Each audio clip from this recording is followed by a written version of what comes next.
मंत्री कोण होणार याची चर्चा सुरू आहे। आणि एक गोष्टचं आश्चर्य आहे की मुख्यमंत्री कोण होणार यापेक्षा कधी होणार हा महत्त्वाचा भाग आहे। आणि तुम्ही बघता की राज्यपालांकडे अजून दावा केलेला नाही, राज्यपालांनी अजून बोलवलं नाही, बहुमत सिद्ध करण्याचा त्यांना अजून वेळ द्यायला पाहिजे ती दिली नाही।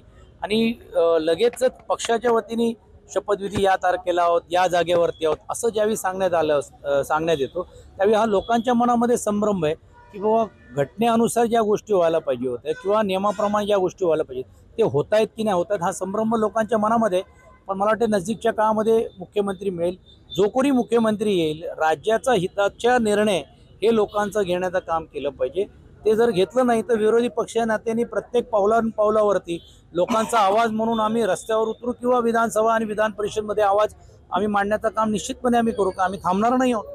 सध्याच्या राजकारणात जर पाहिलं तर भाजप आणि अजितदादाचं चांगलं पडताना दिसते, मात्र एकनाथ शिंदेंना बाजूला ठेवलं जातं। कसं आहे हे जसं आपण बुद्धिबळाचे जे बनतात ना तसं झालेलं आहे। कोणाला जवळ ठेवायचं कोणाला जवळ नाही ठेवायचं ती त्यांची स्ट्रॅटेजीचा भाग आहे। मग आता ते एवढेच जवळ असते तर लोकसभेमध्ये त्यांना कॅबिनेट मंत्रीपद का दिलं गेलं नाही 3 महिने अगोदर 6 महिने अगोदर त्यांनी का घेतलं नाही, या सर्व गोष्टी आहेत। मला असं वाटतं त्याच्यात आता आम्ही जात नाही, त्यांना सत्ता मिळालेली आहे, योग्य अयोग्य त्यांना लाख लाख शुभेच्छा, जनहितेचे काम करावं असंच आमचा आग्रह राहणार आहे। श्रीकांत शिंदे उपमुख्यमंत्री होतील अशी चर्चा आहे। आता त्या चर्चेला मला माहीत नाही, तो त्यांचा अधिकार आहे, कोणाला करायचं नाही करायचं तो त्यांच्या अंतर्गत भाग आहे। आम्हाला राज्याचा गाडा पुढे चाललं पाहिजे।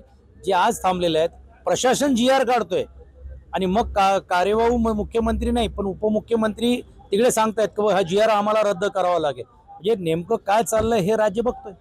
शेवटचा प्रश्न, उद्याच्या निवडणुका बॅलेट पेपर की EVM? ते बॅलेट पेपरनीच घ्यावं तरी हे संभ्रम जे लोकांच्या मनामध्ये आहे।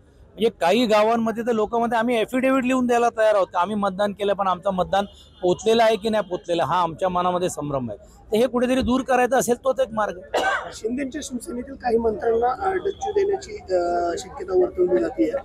भारतीय जनता पार्टी पहिली मंत्रिमंडळामध्ये नाव कोण ठरवणार आहे ह्याच्यावरती सुरुवात आहे। म्हणजे शिवसेनासारखा पक्ष असू दे किंवा राष्ट्रवादी हे ठरवणार आहेत की दिल्लीवरती त्यांचे दुसरे बॉसेस ठरवणार आहेत हा संभ्रम आहे। आणि म्हणून कोणालाच माहित नाहीये कोण काय होणार आहेत, म्हणून एकमेकांना आता आमदार पण शुभेच्छा द्यायला घाबरतात।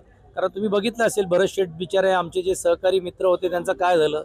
आता शिरसाट साहेब पण सांगतायत की नाही माझा नंबर तर या नाही यासाठी लागणार आहे, पण कोणालाच माहित नाहीये।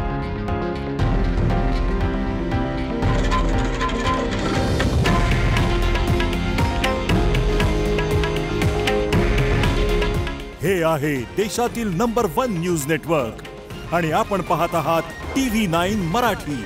काळजी तुमची, हित महाराष्ट्राचं।